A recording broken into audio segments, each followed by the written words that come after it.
Online astro TV வாழ்வின் வெளிச்சம்.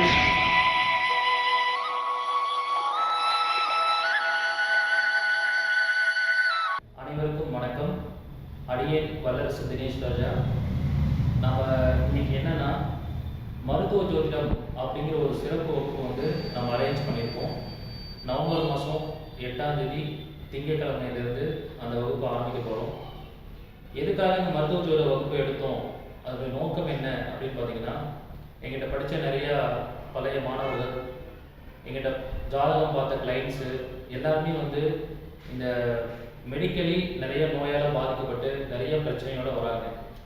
So வரும்போது எல்லாமே பர்டிகுலராக என்ன சொல்கிறாங்கன்னா, சார் எங்களுக்கு ஒரு சின்ன ப்ராப்ளம் வந்துச்சு, அந்த ப்ராப்ளத்தை கவனிக்காமல் விட்டு பெரிய உடம்புல பிரச்சனையாகி நாங்கள் லேக்ஸ் கணக்கில் மருத்துவ செலவு பண்ணியிருக்கோம் அப்படிங்கிற மாதிரி நிறைய பேர் ஜாதகம் காமிச்சாங்க. நிறைய பேர் இப்போ ரீசெண்டாக பார்த்தீங்கன்னா கொரோனாவால் பாதிக்கப்பட்டு நிறைய பேர் உயிர் இழந்திருக்காங்க. அதே சமயத்தில் நிறைய செலவும் பண்ணிட்டு வந்திருக்காங்க. ஸோ மொத்தத்தில் பொதுவாக ஒரு பழமொழி சொல்லுவாங்க, நோயற்ற வாழ்வே குறைவற்ற செல்வம் அப்படின்னு சொல்லுவாங்க. ஏன் அந்த மாதிரி சொல்கிறாங்க அப்படின்னு பார்த்தீங்கன்னா, நம்மகிட்ட எவ்வளோ பணம் இருந்தாலும், எவ்வளோ வசதியான வாய்ப்புகள் வாழ்க்கை இருந்தாலும், நமக்கு நல்ல ஹெல்த்தியான உடம்பு முக்கியம். ஸோ நம்மளுடைய ரிஷிகள் பல ஆயிரம் வருஷத்துக்கு முன்னாடியே நம்ம ஜோதிட கலையின் மூலமாக நம்ம உடம்புல என்ன மாதிரியான நோய் வரும் அப்படிங்கிறத கரெக்டாக கணிக்கிறதுக்கான விதிகளை புரிஞ்சுட்டு போயிருக்காங்க. ஸோ நம்மளுடைய ஜாதகத்தை பார்த்து ஒருத்தருக்கு என்ன மாதிரி நோய் வரும், அது எந்த நேரத்தில் வரும், எவ்வளோ நாளைக்கு அந்த உடம்புல அந்த நோயோட தாக்கம் இருக்கும், எப்போ அந்த நோய் குணமாகும் அப்படிங்கிற தகவல்களை நிறையா நம்மளுடைய ஜாதகத்தை பார்த்து கண்டுபிடிக்கிற மாதிரியான சூட்சமமான விதிகளை கொடுத்துட்டு போயிருக்காங்க. ஸோ அந்த விஷயத்தை நான் வகுப்பாக எடுக்கிறதுடைய காரணமே, இது நிறையா மாணவர்களுக்கு போய் ரீச் ஆகணும் அப்படிங்கிறதுனால தான்.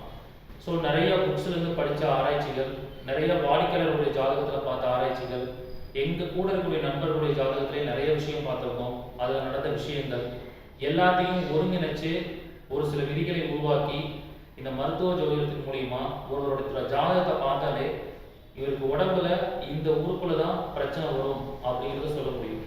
அது என்ன மாதிரியான நோய் தாக்கத்தை ஏற்படுத்துங்கிறத சொல்ல முடியும். ஸோ அதை தான் நம்ம இந்த வகுப்பில் முழுமையாக பார்க்க போகிறோம். ஸோ இந்த நோயை கண்டுபிடிக்கிறது மட்டும் இல்லை, அந்த நோய்க்கான தீர்வு என்ன அப்படிங்கிறதையும் இந்த வகுப்பில் நம்ம பார்க்க போகிறோம்.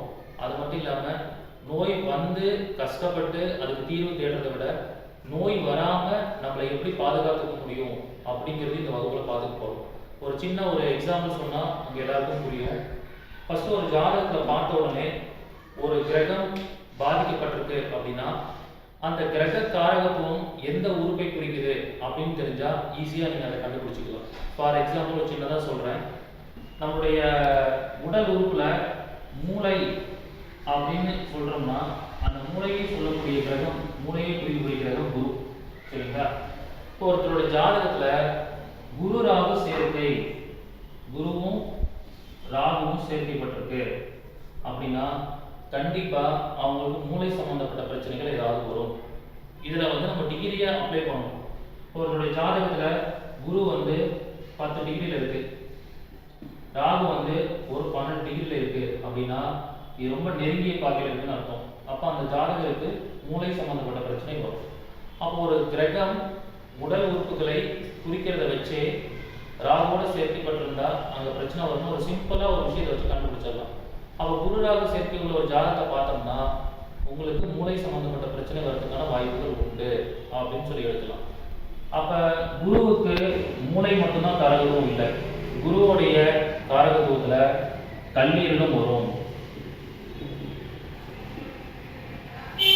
அப்போ குருராகு சேர்க்கை இருந்தால் கல்லீரல் சம்மந்தப்பட்ட பிரச்சனையும் அவங்க என்ன பண்ணுவாங்க, பிரச்சனையில் பாதிக்கப்படுவாங்க அப்படின்னு சிம்பிளாக ஒரு கிரகத்தோடைய காரகத்துவத்தை வச்சு நாம் எடுத்துடலாம். Okay, right. இது கிரக காரகத்துவத்தை வச்சு பண்ணுறது. அடுத்தது ஒரு பாவ காரகத்துவத்தை வச்சு எப்படி எடுக்க முடியும் அப்படின்னு சொல்லி பார்த்தீங்கன்னா, அடுத்தது ஒரு எக்ஸாம்பிள் 7ஆம் பாவம் அப்படின்னு சொல்லி எடுக்கிறோம். 7ஆம் பாவங்கிறது நம்முடைய உடல் உறுப்புல எந்த உறுப்பை குறிக்கும்னா சிறுநீரகத்தை குறிக்கும். சிறுநீரகம் அதாவது கிட்னி.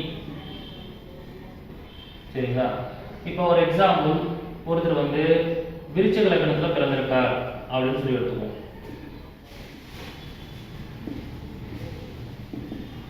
அப்ப விருச்சிக லக்னத்துக்கு 7ஆம் பாவம் யாரா வருவா? சுக்கிரனா வருவாரா? அந்த சுக்கிரன் வந்து வலிமை குறைஞ்சிருக்காரு, நீசம் பெற்றிருக்காரு. இல்லைன்னா அந்த சுக்கிரன் ராகுவோட சேர்ந்திருக்காரு, அல்லது சுக்கிரன் கேதுவோட சேர்ந்திருக்காரு. அப்படின்னு என்ன ஆகும்? அந்த ஜாதகத்தை பார்த்தோன்னே சொல்லலாம், உங்களுக்கு 7ஆம் பாவம் அதிபதி சுக்கிரன் அவர் ராகுவோட சேர்ந்திருக்காரு, இல்லை கேதுவோட சேர்ந்திருக்காரு, நீசம் பெற்றிருக்காரு அப்படின்னா உங்களுக்கு சிறுநீரகம் சம்பந்தப்பட்ட பிரச்சனை உண்டு அப்படின்னு பார்த்தோன்னே சொல்லிடலாம். அப்போ ரொம்ப சிம்பிளா ஒருத்தர் ஜாதகத்தை பார்த்துட்டு எடுத்துடலாம். இது வந்து பாவ காரகத்துவத்தை வைத்து இருக்கிறது. அப்போ ஜோதிடத்துல கிரக காரகத்துவம், பாவ காரகத்துவம் இது ரெண்டையும் கம்பைன் பண்ணியே ஒரு விஷயத்த அழகா நம்ம என்ன பண்ண முடியும்? எடுக்க முடியும். சரி, காலபுருஷ தத்துவத்துல எப்படி எடுக்கலாம்? ராசி காரகத்துவத்தை வச்சு அதுக்கு ஒரு எக்ஸாம்பிள் பார்க்கலாம். இப்ப ராசி காரகத்துவத்துல பாத்தீங்கன்னா ராசிங்கிறது எங்கிருந்து ஸ்டார்ட் ஆகும்? மேஷத்துல இருந்து ஸ்டார்ட் ஆகும். நான் கடகத்தை ஒரு எக்ஸாம்பிள் எடுத்துக்கிறேன். சரி, ராசி காரகத்துவத்துல கடகம் அப்படிங்கிறது மேஷத்துல இருந்து பாத்தீங்கன்னா 4வது ராசி. இந்த கடகம் எதை குறிக்கும் அப்படின்னா நுரையீரல், அதுக்கப்புறம் இதயம், பெண்ல இருந்தா மார்பகம். சரிங்களா? இப்ப இந்த கடகம் ராசி இந்த உறுப்புகளை குறிக்கும் அப்படின்னு தெரிஞ்சுக்கிட்டீங்கன்னா ஒரு ஜாதகத்துல பார்த்தோன்னே இப்ப கடகத்துல வந்து நிறைய கிரகங்கள் இருக்கு. அதுக்கு ஒரு எக்ஸாம்பிள் சொல்றேன். கடகனா இதை புரிஞ்சுக்கிட்டீங்க, நுரையீரல், இதயம், மார்பகத்தை குறிக்கும்னு. ஒரு எக்ஸாம்பிள், ஒரு ஜாதகத்தை போடுறோம்.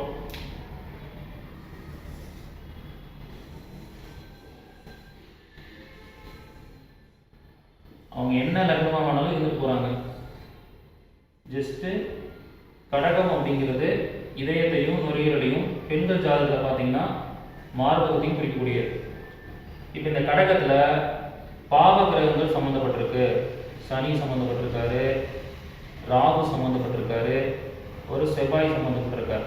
இப்படி பாவ கிரகங்கள் எல்லாம் கடகத்துல இருக்கு. இல்லைன்னா கடகத்தை பார்க்குது அந்த சனி, ராகு, செவ்வாய், சனி செவ்வாய் ஒரு பாவ கிரகம் ஒருவேளை கடகத்துல இருந்தாலோ இல்ல மகரத்துல இருந்து கடகத்தை பார்த்தாலோ இந்த மாதிரி அமைப்பு ஒரு ஜாதகத்தை பார்க்கிறோம் அப்படின்னா இது என்ன வீடு? கரெக்டா 4ஆம் வீடுன்னு சொல்றோம். இதுதான் கடகம். அப்ப என்ன சொல்லிடலாம்?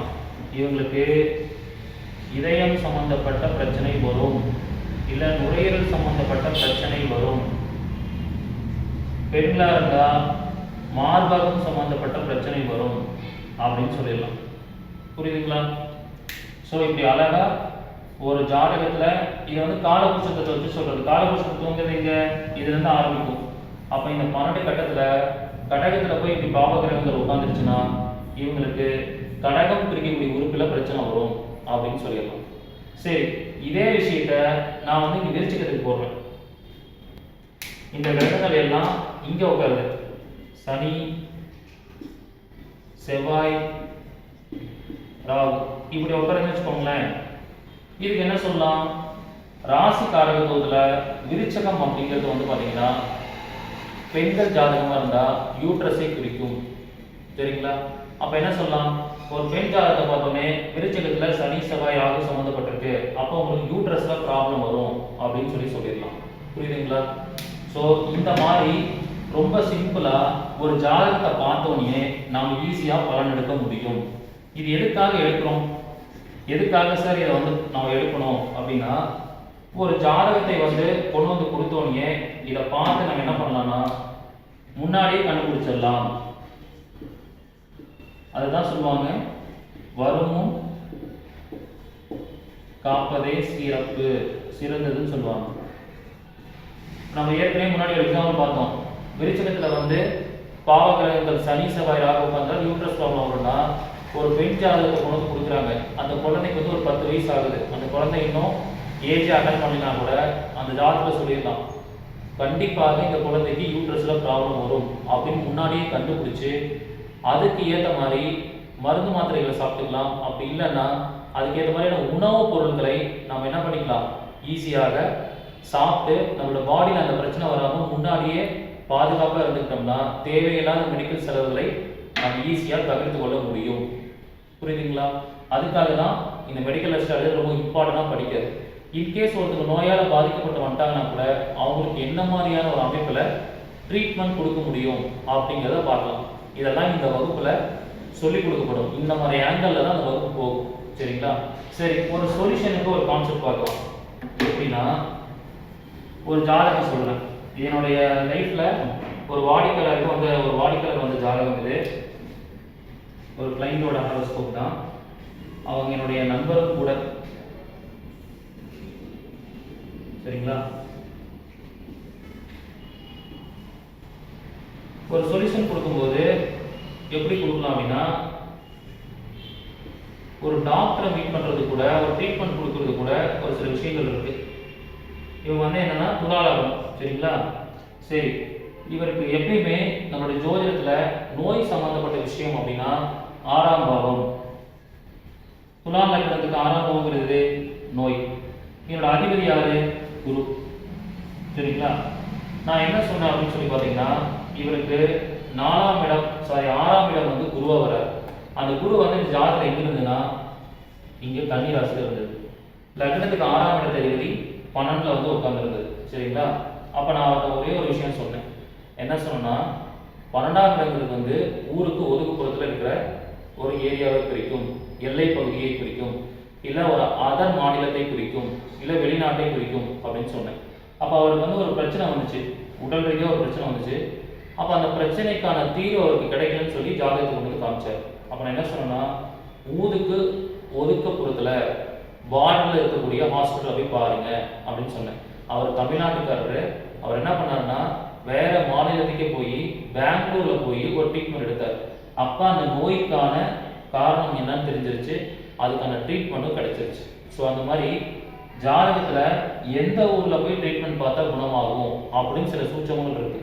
அதுவும் அந்த மாதிரியான சில சூட்சமங்களும் இந்த வகுப்புல வந்து நம்ம சொல்லிக் கொடுப்போம். சரிங்களா? அப்ப ஈஸியா நீங்க இதை புரிஞ்சுக்கலாம். புரியுதுங்களா? சரி, இன்னொரு எக்ஸாம்பிள் சொல்றேன்.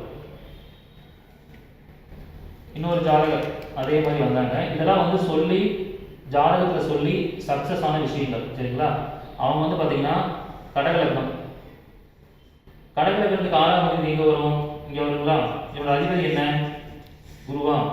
ஸோ இவருக்கு என்ன நடந்துச்சு அப்படின்னு சொல்லி பார்த்தீங்கன்னா, 6ஆம் அதிபதி குரு எங்க இருந்தாரு அப்படின்னு சொல்லி பார்க்கும்பொழுது அவருக்கு இருந்த இடம் வந்து 9ஆம் இடத்துல இருந்துச்சு.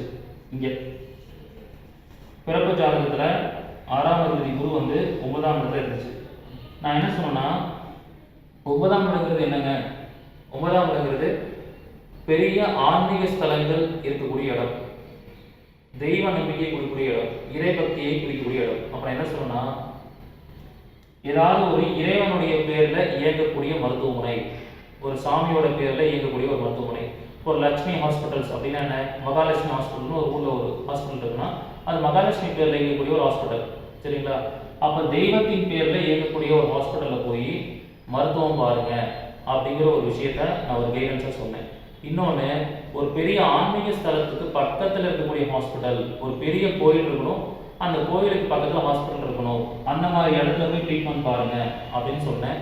அந்த மாதிரி ஒரு ஹாஸ்பிட்டலில் போய் உங்கள் ட்ரீட்மெண்ட் பார்த்ததுக்கப்புறம் அவங்களுக்கான பிரச்சனை வந்து சால்வ் ஆச்சு. ஸோ இந்த மாதிரி நம்ம என்ன பண்ணலாம்னா, இப்படியும் அவங்களுக்கு வந்து கரெக்டான முறையில் ஒரு கைட் பண்ண முடியும். புரியுதுங்களா? இது வந்து ஒரு விதமான கைடன்ஸ். ஓகேங்களா? இருந்தவங்க மகர லக்னம். சரிங்களா? அவங்க என்ன பண்ணியிருந்தாங்க? மகர லக்னத்தில் பிறந்திருந்தாங்க. அவங்களுக்கு 2ஆம் அதிபதி சனி எங்க இருந்தாரு அப்படின்னு சொல்லி பார்த்தீங்கன்னா, அவங்க வந்து மகர லக்னம் 2ஆம் அதிபதி சனி வந்து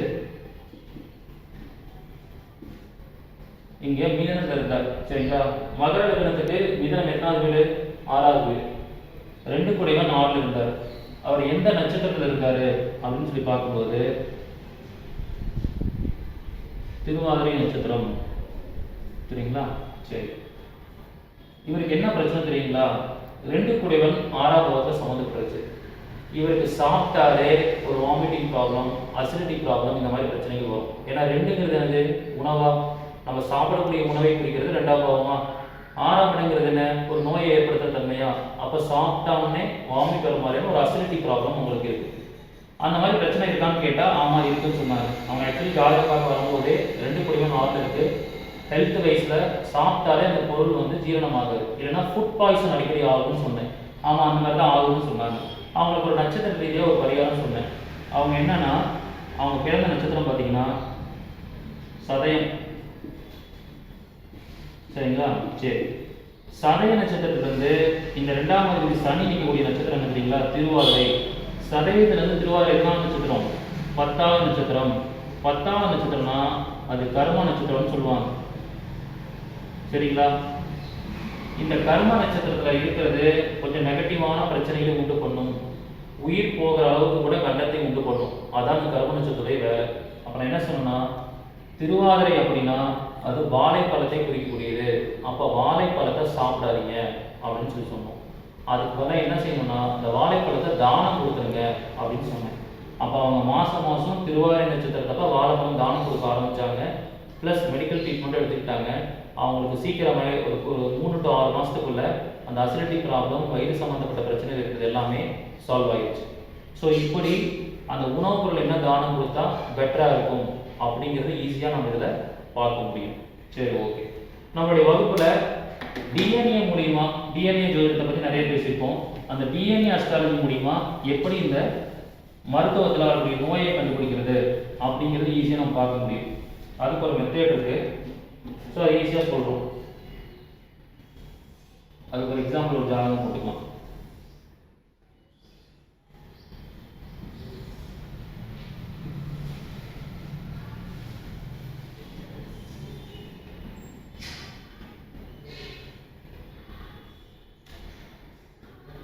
சரிங்களா? ராசி கட்டம். ஒரு சிம்ம லக்ன ஜாதகர். இதில் எப்படி நம்ம எடுக்கணும் அப்படின்னா, சிம்ம லக்னத்துக்கு 6ஆம் வீடு இருங்க, மகரமா. இது வந்து சனியோடைய வீடு. இவருக்கு சனி எங்க இருந்தது அப்படின்னு சொல்லி பார்த்தீங்கன்னா, சனி இருந்தது வந்து பார்த்தீங்கன்னா மேஷத்தில் இருந்துச்சு. மேஷத்தில் எப்படி இருப்பாரு, நீசம் பெற்று உட்காந்துருக்காரு. சிம்ம லக்னத்துக்கு 6ஆம் அதிபதி சனி மேஷத்தில் 9ஆம் வீட்டில் உட்காந்துருச்சு. இது 9ஆம் வீடுங்கிறது என்ன, பாதகஸ்தானமும் கூடயா. சரி, அப்போ இவருக்கு ஹெல்த் வைஸில் ஏதோ ஒரு பாதகம் நடக்க போகுது அப்படின்னு முடிவு பண்ணியாச்சு. நம்ம டிஎன்ஏல கண்டுபிடிக்கும் போது எப்படி எடுக்கணும்னா, 6ஆம் அதிபதி எங்கே போய் உட்காந்துருக்காரோ அதனுடைய நட்சத்திரத்தை மெயினாக பார்க்கணும். சரிங்களா? இங்கே வந்து சனி வந்து எங்கே உட்காந்துருக்காருன்னா, இங்கே உட்காந்துருக்கிற நட்சத்திரம் என்ன அப்படின்னு சொல்லி பார்க்கும்போது பரணி நட்சத்திரம், அதெல்லாம் உட்காந்துருக்காரு. சரிங்களா? பரணி நட்சத்திரம் என்ன டிஎன்ஏ அப்படின்னு பார்த்தீங்கன்னா சந்திரனோட டிஎன்ஏ. சரிங்களா? அப்போ டிஎன்ஏ மூலியமா ஒரு நோய் எப்படி கண்டுபிடிக்கிறதுனா, 6ஆம் அதிபதி என்ன நட்சத்திரம் நிற்கிறாரோ அந்த நட்சத்திரத்தோட எனர்ஜி என்னன்னு பார்க்கணும். சந்திரன் எனர்ஜி. சரி, அந்த சந்திரன் இந்த லக்னத்துக்கு எந்த வீட்டு அதிபதி எங்கே இருக்காரோ அது சம்மந்தப்பட்ட நோய் வரும். இதுதான் டிஎன்ஏல எடுக்கிற முறை. அப்போ இந்த சந்திரன் யாரு, 12 கூடியவர். அவர் எங்க இருக்காரு தெரியுங்களா இவருடைய ஜாதகத்தில்? அவருக்கு 3ஆம் இடத்துல சந்திரன் உட்காந்துருக்காரு, லக்னத்துக்கு 3ஆம் இடம். அப்போ 6ஆம் அதிபதி நின்ன நட்சத்திரம் சந்திரன் டிஎன்ஏ வாங்கியிருக்கு. அந்த சந்திரன் 12 கூடியவன் 3ல இருக்காரு. சரிங்களா? அவருக்கு வந்து ஒரு வித்தியாசமான ஒரு பிரச்சனை. என்ன பிரச்சனை தெரியுங்களா? நம்முடைய பாவங்களும் கிரகங்களும் எப்படி வேலை செய்யுதுன்னு பாருங்க. இந்த ஜாதகர் தூங்கும்போது அவர் காதில் ஏதாவது சவுண்டு கேட்டுக்கிட்டே இருக்கணும் தூங்கும்போது. சரிங்களா? இது எப்படி கனெக்ட் ஆகுது பாருங்க. சந்திரன் வந்து 12ஆம் இடம். ஓகேங்களா? எங்க போய் உட்காந்துருக்காரு, 3ஆம் இடம். நம்ம உடல் உறுப்புல 3ஆம் இடங்கிறது காது, மூக்கு, தொண்டையை குறிக்கும். இந்த 3ஆம் இடம் இருக்கு பாத்தீங்களா, இது என்னது, காது. 12ஆம் இடங்கிறது எதை குறிக்கும், தூக்கம். அவர் பகல்ல முடிச்சிருக்கும் போது இந்த சவுண்ட் கேட்காதான், தூங்கும் போது தான் காதுல ஏதாவது ஓய்வுன்னு கேட்குமா. ஸோ இதுக்கு என்ன நான் சொல்யூஷன் சொன்னோம்னா, இங்க பரணி சம்மந்தப்பட்டுருச்சு, சந்திரன் சம்மந்தப்பட்டுருச்சு, 12 கூடியவன் 3லனால தூங்கும் போது அந்த விஷயம் சம்மந்தப்படுது. இதுக்கான தீர்வு வந்து சைக்காலஜிக்கல் டாக்டர் போய் பார்க்கணும். ஏன்னா சந்திரன் சம்மந்தப்பட்டாலே மனோ தத்துவ மருத்துவர்.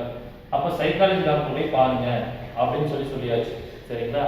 சரி, அதுக்கு மேலே என்ன ஒரு பரிகாரம் சொல்லணும். நீங்கள் சைக்காலஜி டாக்டர் போய் பாருங்க, பரிகாரம் என்ன செய்யணும்னா பால் தானம் பண்ணுங்க, மில்க்கு தானம் பண்ணுங்க. அதுக்கப்புறம் அம்மா கிட்ட அடிக்கடி காலில் விழுந்து ஆசீர்வாதம் வாங்கிக்கோங்க. அம்மா வயசுல இருக்கிறவங்கள்ட்ட அடிக்கடி ஆசீர்வாதம் வாங்கிக்கோங்க. அதுக்கப்புறம் மன நோயாளிகளுக்கு உதவி பண்ணுங்க. மனநிலை சரியில்லாமல் பிரச்சனையோடு இருக்கக்கூடியவங்களுக்கு, மனநோயாளிகளுக்கு ஏதாவது உணவு அன்னதானம் பண்ணுங்கன்னு சொன்னேன். இந்த பரிகாரத்தையும் செஞ்சுட்டு அவங்க ஒரு சைக்காலஜி டாக்டர் போய் பார்த்தாங்க. வித்தின் 6 monthsக்குள்ள அவங்களுக்கு அந்த பிரச்சனை வந்து சால்வ் ஆயிடுச்சு. புரியுதுங்களா? ஸோ இப்படி டிஎன்ஏ முறையிலையும் இது என்ன நோய் வருங்கிறத கண்டுபிடிச்சு அதுக்கான சொல்யூஷன்ஸையும் நம்ம அழகாக எடுக்க முடியும். புரியுதுங்களா? இது ஒரு மெத்தட் பரிகாரம் எடுக்கிறதுல. சரி, நம்ம எப்பயுமே வழக்கமாக நம்மளுடைய பாணி வந்து வாழ்வியல் பரிகாரம். அது நம்முடைய பழைய மாணவர்களுக்கும் நம்முடைய வாடிக்கையாளர்களுக்கும் தெரியும். சரிங்களா? ஸோ இந்த வாழ்வியல் பரிகாரத்தின் மூலியமாக எப்படி இந்த நோயெல்லாம் சரி பண்ணுறது அப்படின்னு பார்த்தீங்கன்னா, நல்லா புரிஞ்சுக்கோங்க. எப்பயுமே நமக்கு ஒரு டிசீஸ் வரும்போது வச்சுக்கோங்களேன், நமக்கு ஒரு டிசீஸ் வருதுனாலே அப்போ கிரகம் என்ன பண்ண போகுது, அந்த டிசீஸ்னால நோயால் நம்ம நிறைய செலவு பண்ண வைக்க போகுதுன்னு அர்த்தம். அதனால நம்ம சஃபர் ஆக போகிறோம், பாதிக்கப்பட போகிறோம்னு அர்த்தம். நம்ம சஃபர் ஆகாமல் இருக்கணும்னா ரொம்ப சிம்பிள் விஷயம். இது நிறையா இந்த டைம் கொரோனா வந்த பேஷண்ட்ஸ்க்கு நிறைய பேருக்கு இந்த விஷயம் சொல்லி சக்ஸஸ் ஆகிருக்கு. சரிங்களா? கொரோனா வந்து யாருக்கெல்லாம் வந்துச்சு அப்படின்னு பார்த்தீங்கன்னா, இந்த 3ஆம் பாவம் ஒரு சிம்பிளாக கண்டிப்பாக எடுத்துப்பாங்க. சரிங்களா? என்னோட ஜாதகத்தின் எக்ஸாம்பிளாக போகிறேன். ஏன்னா எனக்கும் கொரோனா வந்துச்சு. நானும் ஒரு கொரோனா பேஷண்ட்டாக ஹாஸ்பிட்டலில் போய் அட்மிட் ஆகி லங்ஸ் லெவலில் எனக்கு இன்ஃபெக்ஷன் ஆகி தான் நான் ரெக்கவர் ஆகி வந்தேன். ஏன் எனக்கு கொரோனா வந்துச்சு அப்படின்னா, என்னோட லக்னம் வந்து விருச்சிக லக்னம். சரிங்களா? எனக்கு ஜாதகத்தில் 3ஆம் இடத்துல சனி, ராகு 2ல் இருக்கார். சரிங்களா? சரி, எனக்கு கரெக்டாக கொரோனா வந்து 2020 அக்டோபர் மாதம் வந்துச்சு. சரிங்களா? 2020 அக்டோபர் ஃபஸ்ட்டு சைக்கிள்லேயே கொரோனா வந்துருச்சு. என்னுடைய ஜனன ஜாதகத்தில் செவ்வாய் வந்து துலாமில் இருக்கார். எனக்கு கொரோனா வந்தப்போ நடந்துட்டு இருந்த தசாபுத்தி என்ன அப்படின்னு பார்த்தீங்கன்னா, சனி திசையில் செவ்வாய் புத்தி. சரிங்களா? சரி, ஜனன ஜாதகத்திலே ஒரு அமைப்பு இருக்கு. சனி செவ்வாயை பார்க்கிறார், செவ்வாய் சனியை பார்க்கிறாரா? ஸோ என்னுடைய ஜாதகத்தை நான் போட்டிருக்கேன். எனக்கு விருச்சிக லக்னம், 2ல் ராகு, 3ல் சனி. சரிங்களா? 6 குடைவன் செவ்வாய் வந்து 12ல் உட்காந்துருக்கார். எனக்கு கொரோனா வந்த டைம் பார்த்தீங்கன்னா அக்டோபர் மாதம் 2020. சரிங்களா? கிட்டத்தட்ட போன வருஷம் அக்டோபர் மாதம் டைம்ல எனக்கு கொரோனா வந்துருது. அப்போ ஏன் வந்துச்சு அப்படின்னு சொல்லி பார்க்கும்போது, ஜனன ஜாதகத்தில் எனக்கு போயிட்டு இருந்தது சனி திசையில் செவ்வாய் புத்தி போயிட்டு இருந்தது. அப்போ யார் ஒருத்தருடைய ஜாதகத்தில் 6ஆம் இடங்கிறது தான் நோயை குறிக்கக்கூடியது. சரிங்களா? 6ஆம் இடங்கிறது நோய். அந்த நோயை குறிக்கக்கூடிய கிரகம் ஒருத்தருடைய ஜாதகத்தில் 3ஆம் பாவத்தையோ இல்லை 3ஆம் பாவத்தின் அதிபதியை தொடர்பு கொண்டுச்சுன்னா அவங்க எல்லாத்துக்கும் மோஸ்ட்லி நுரையீரல் சம்மந்தப்பட்ட பிரச்சனை, கொரோனா சம்மந்தப்பட்ட தொற்று ஏற்பட்டுச்சு. நிறைய பேர் கொரோனா நம்மளுடைய ஜாதகத்தை ஆராய்ச்சி பண்ணி பார்க்கும்போது கரெக்டாக இருக்குது. என் ஜாதகத்துலையும் கொரோனா வரும் அப்படிங்கிறத முன்னாடி முடிவு பண்ணி வச்சிருந்தேன். ஏன்னா ஏன் முடிவு பண்ணியிருந்தேன்னா, எனக்கு 6ஆம் இடத்த அதிபதி செவ்வாய் 12ல் இருக்கு. இந்த செவ்வாய் என்ன பண்றாரு, 4ஆம் பார்வையா 3ஆம் அதிபதி சனியை பார்க்குறாரா? அப்போ கண்டிப்பாக 6ஆம் இடத்துக்கும் 3ஆம் இடத்துக்கும் தொடர்பாயிருச்சு. அப்போ கண்டிப்பாக தொற்றுனால் ஏற்படக்கூடிய நோய், கம்யூனிகபிள் டிசீஸ்ன்னு சொல்லக்கூடிய அந்த கொரோனா வரும் அப்படிங்கிறது முடிவு பண்ணி வச்சிருந்தேன்.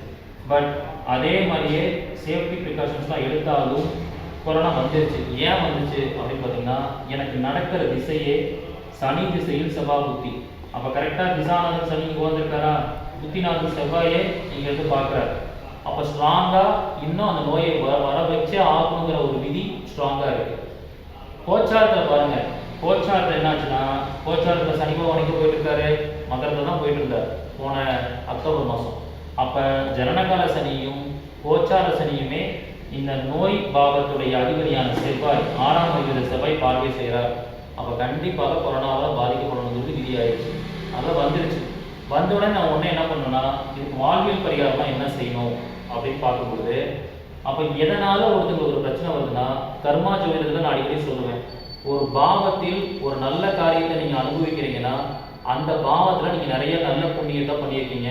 அந்த புண்ணியத்தோடைய நல்ல பலன்களை தான் நீங்கள் யோகமான பலன்களை அனுபவிக்கிறீங்கன்னு அர்த்தம்.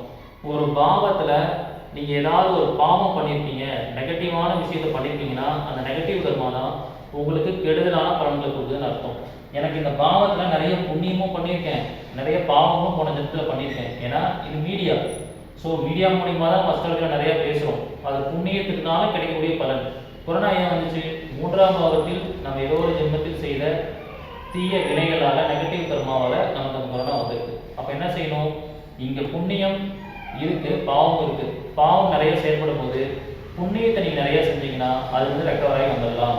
அப்போ நான் என்ன பண்ணேன்னா, இந்த 3ஆம் பாவம் சம்மந்தப்பட்ட பொருட்களை, இந்த 3ஆம் பாவம் சம்மந்தப்பட்ட நோயாளிகளுக்கு நான் ஹாஸ்பிட்டல் இருந்தாலும் என்னோடய அப்பா அம்மா கிட்டையோ, என்னோட சகோதர சகோதரிகிட்ட சொல்லி, என் ஃப்ரெண்ட்ஸ் சர்க்கிளில் சொல்லி நிறைய பேருக்கு தானம் கொடுக்க சொன்னேன். நான் ஹாஸ்பிட்டல் விட்டு வெளியில் வர வரைக்கும் தானம் கொடுத்துட்டே இருந்தாங்க. அப்போ என்ன கொடுத்தாங்க அப்படின்னு பார்த்தீங்கன்னா, ஆஸ்துமா பேஷண்ட்ஸ்க்கு அந்த ஒரு மிஷின் யூஸ் பண்ணுவாங்க. ஓகேங்களா? ஒரு மெடிசன் உள்ள இருக்கும், பஃப் மிஷின்னு சொல்லுவாங்க. அதை நிறைய பேருக்கு வாங்கி கொடுத்துக்கிட்டே இருங்க அப்படின்னு சொல்லி சொன்னேன். அதே மாதிரி நிறைய பேருக்கு வாங்கி கொடுத்துட்டே இருந்தாங்க. அது கொடுக்க எனக்கு ட்ரீட்மெண்ட்டும் போச்சு, ஈஸியாக ரெக்கவர் ஆக முடிஞ்சது, ஈஸியாக வெளியில் வர முடிஞ்சது. ஸோ இதுதான் ஒரு விஷயம். இன்னொரு பரிகாரம் என்ன பண்ணணும் அப்படின்னு சொல்லி பார்த்தீங்கன்னா, செவ்வாய் சனினாலே கசாப்பு கடை வெட்டுறது, குத்துறது, ஒரு வன்முறை நடக்கிறது, இது எல்லாமே செவ்வாய் சனி சம்மந்தப்பட்ட விஷயம். அப்போ இப்போ குலதெய்வ கோயிலில் போய் ஒரு கோழி அறுத்து போட்டுவாங்க அப்படின்னு சொன்னோம்.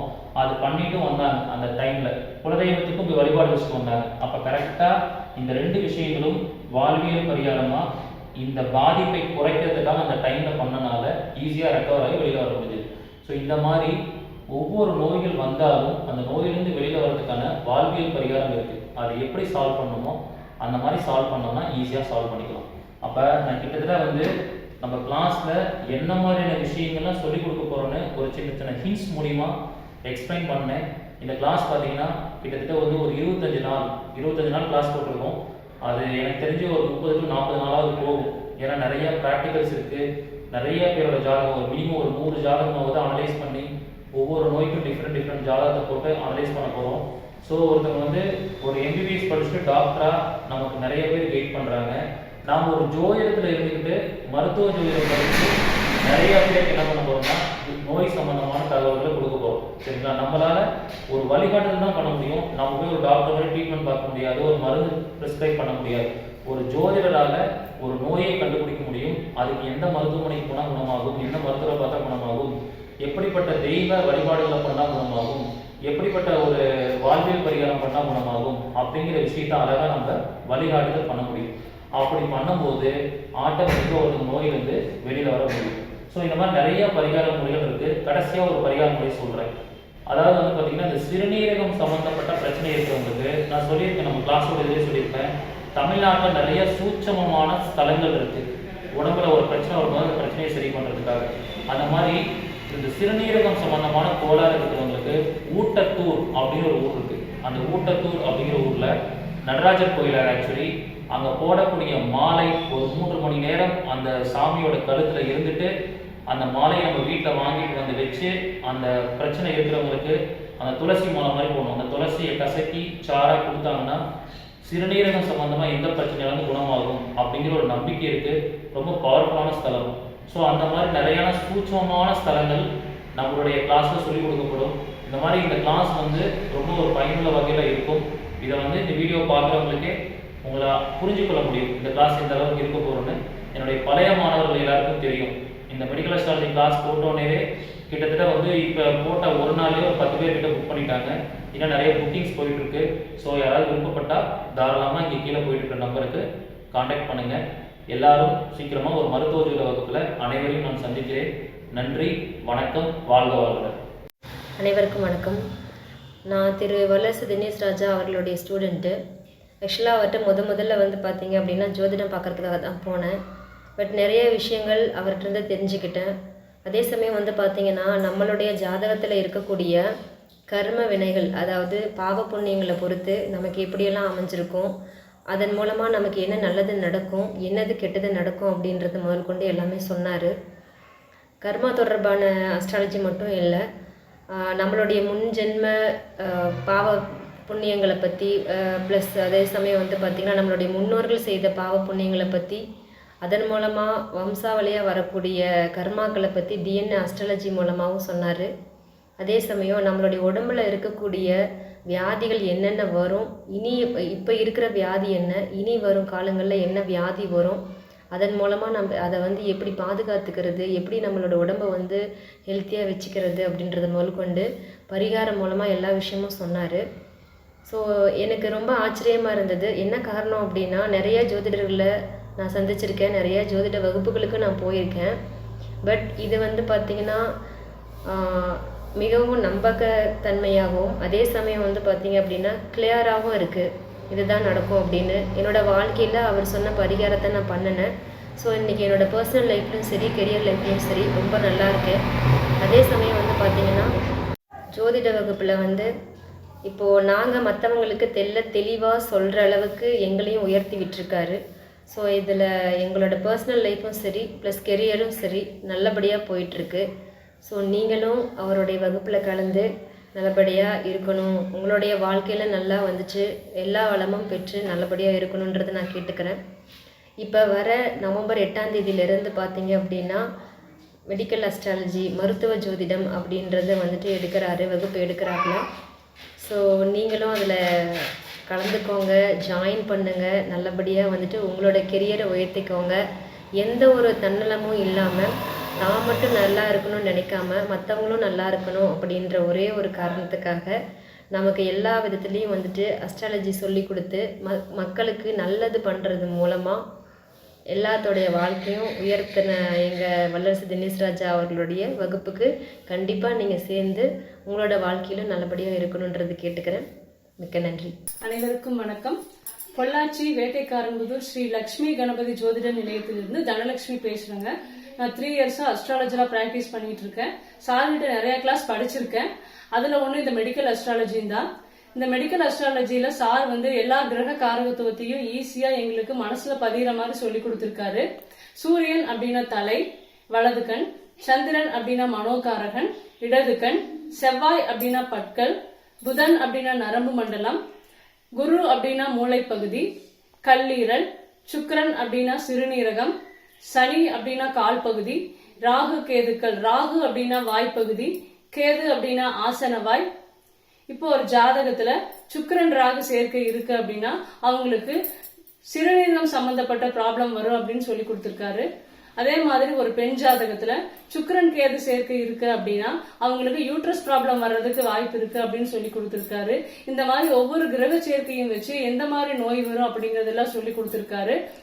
இப்போ இப்படி இந்த நோயை வந்து கண்டுபிடிச்சு அதுல இருந்து எப்படி தப்பிச்சுக்கிறது அப்படிங்கறது எங்களுக்கு சொல்லி கொடுத்திருக்காரு. ஃபார் எக்ஸாம்பிள், இப்போ ஒருத்தருக்கு ராகு புத்தி நடக்குது, அதுல 5ஆம் இடத்துல ராகு இருக்கு அப்படின்னா இப்போ 5ஆம் இடம் அப்படின்னா நம்மளுடைய வயிற்று பகுதியை குறிக்கும். ராகு அப்படின்னா உயிர்காரகத்துவத்துக்கு தீங்கு விளைவிக்கும் அப்படின்னு சொல்லி கொடுத்திருக்காரு. ராகு அப்படிங்கறது 5ஆம் பாவத்துல இருக்கிறதுனால வயிற்று சம்பந்தமான குடல் சம்பந்தமான பிரச்சனை வரும் அப்படிங்கறது ஈஸியா எங்களுக்கு எளிமையா கண்டுபிடிக்கிறது எப்படின்னு சொல்லி கொடுத்திருக்காரு. இதுல இருந்து எப்படி தப்பிச்சுக்கணும் அப்படிங்கறது வந்து ஒரு எளிய பரிகாரமா எப்படி சொல்லி கொடுத்திருக்காரு அப்படின்னா, அவங்க இந்த செவ்வாய் புத்தி முடிஞ்சு ராகு புத்தி வருது அப்படின்னாலே உங்களுக்கு இந்த மாதிரி நோய் வரும். அதனால நீங்க ராகு புத்தி வந்து ஸ்டார்ட் ஆனதுமே 3 மாசத்துக்கு இல்ல 6 மாசத்துக்கு ஒருக்கா போய் அல்ட்ராசவுண்ட் ஸ்கேன் வந்து நீங்க எடுத்துக்கங்க. இந்த ஸ்கேன் எடுக்கிறதே உங்களுக்கு வந்து ஒரு பரிகாரம் தான். இப்போ ஒருவேளை இந்த ஸ்கேன் எடுக்கல அப்படின்னா, ஒருவேளை அவங்களுக்கு அந்த நோய் வந்தது அப்படின்னா ஒரு பெரிய அமௌண்ட் இதுக்காண்டி அவங்க செலவு பண்ற நிலைமை ஏற்படு. இப்படி நம்ம எப்படி நோயை கண்டுபிடிக்கிறது, அதுல இருந்து எப்படி தப்பிச்சுக்கிறது அப்படிங்கறது வந்து எங்களுக்கு சார் சொல்லி கொடுத்திருக்காரு. இதே மாதிரி நீங்களும் வந்து சார்கிட்ட சேர்ந்து படிச்சு எல்லாரும் பயன்பெறுங்க. வருமுன் காப்பது சிறந்தது அப்படிங்கிற மாதிரி நீங்களும் இந்த கோர்ஸை வந்து படிச்சுட்டு நீங்களும் சமூகத்திற்கு ஒரு சேவை செய்யும் வாய்ப்பா எடுத்து பயன்பெறுமாறு கேட்டுக்கிறேன்.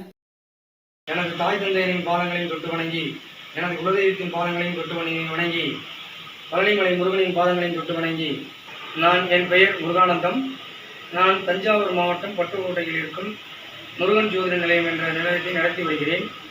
நான் பாரம்பரிய வகுப்பை முடித்து ஐயா வாழ்வியல் பரிகாரம் வல்லரசு தினேஷ் ராஜா அவர்களிடம் மரபணு ஜோதிடம் DNA என்ற மரபணு ஜோதிடத்தை கற்று பயின்று முடித்துவிட்டேன். அவருடன் பயின்ற காலங்கள் அருமையாக இருந்தது. அவர் வந்து வகுப்பை நடத்தக்கூடிய அந்த பணிவு, அந்த அமைப்பு எல்லாமே நன்றாக இருந்தது.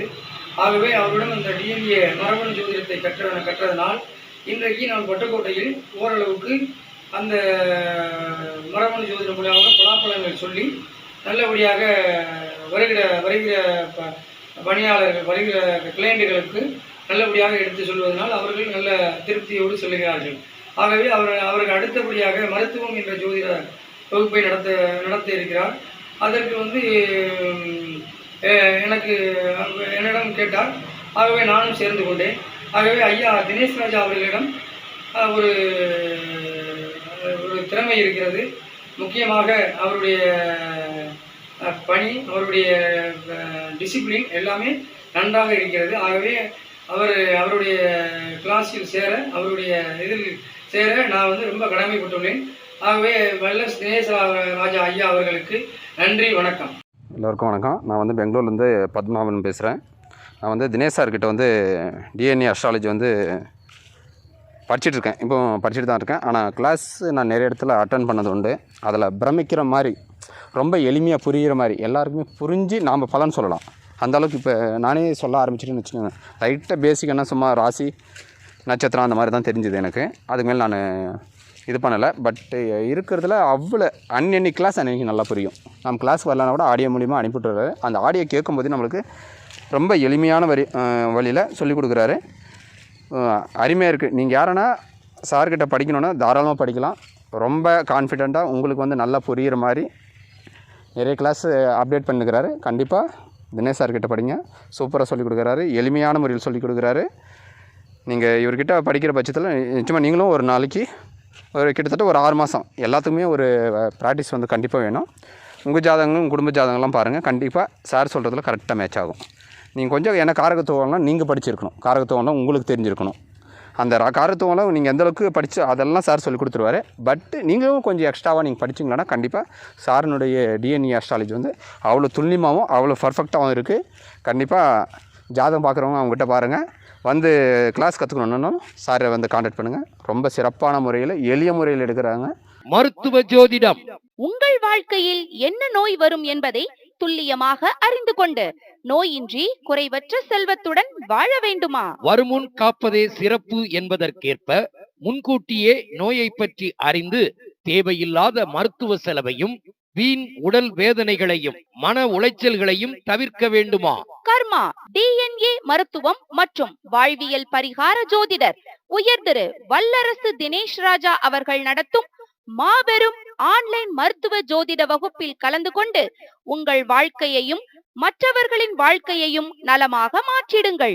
வகுப்பின் சிறப்பம்சங்கள்: 9 கிரகங்களும் குறிக்காட்டும் உறுப்புகள், 9 கிரகங்களும் குறிக்காட்டும் நோய்கள், 12 பாவங்களும் குறிக்காட்டும் உறுப்புகள், 12 பாவங்களும் குறிக்காட்டும் நோய்கள், 27 நட்சத்திரங்கள் குறிக்காட்டும் உறுப்புகள், 27 நட்சத்திரங்கள் குறிக்காட்டும் நோய்கள், 12 ராசிகள் குறிக்காட்டும் உறுப்புகள், 12 ராசிகள் குறிக்காட்டும் நோய்கள். ஒருவர் ஜாதகத்தை ராசி கட்டம் பார்த்தவுடன் என்ன நோய் என்பதை அறிதல். ஒருவர் ஜாதகத்தில் தசா புக்தி கோச்சாரம் எந்த காலகட்டத்தில் நோய் வரும் என்பதை அறிதல். ஒருவர் ஜாதகத்தில் சீக்கிரமாக குணமாக கூடிய நோய் வருமா, ஆயுள் முழுவதும் தொடரும் நோய் வருமா என்பதை அறிதல். ஒருவர் ஜாதகத்தில் உயிரை பறிக்கும் அளவிற்கு கொடிய நோய் வருமா என்பதை அறிதல்.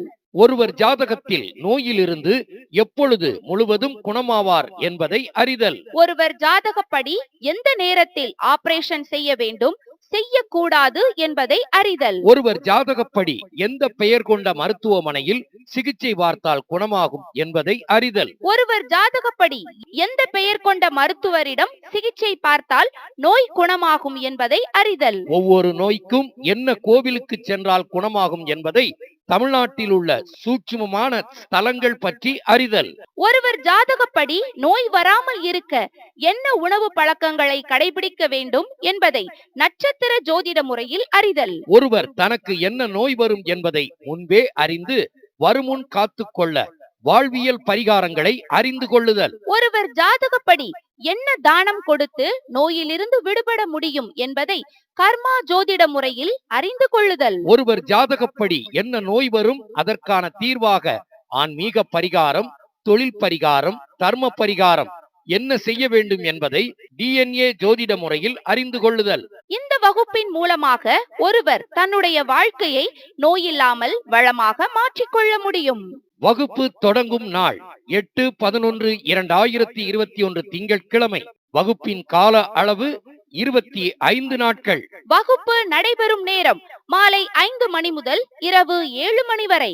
ஜோதிடத்தின் மீது ஆர்வம் கொண்டவர்கள், ஜோதிட மாணவர்கள், ஜோதிட ஆராய்ச்சியாளர்கள், தொழில்முறை ஜோதிடர்கள் என அனைவரும் இந்த வகுப்பில் கலந்து கொண்டு மருத்துவ ஜோதிடராகி நலமும் வளமும் பெற்றிடுங்கள்.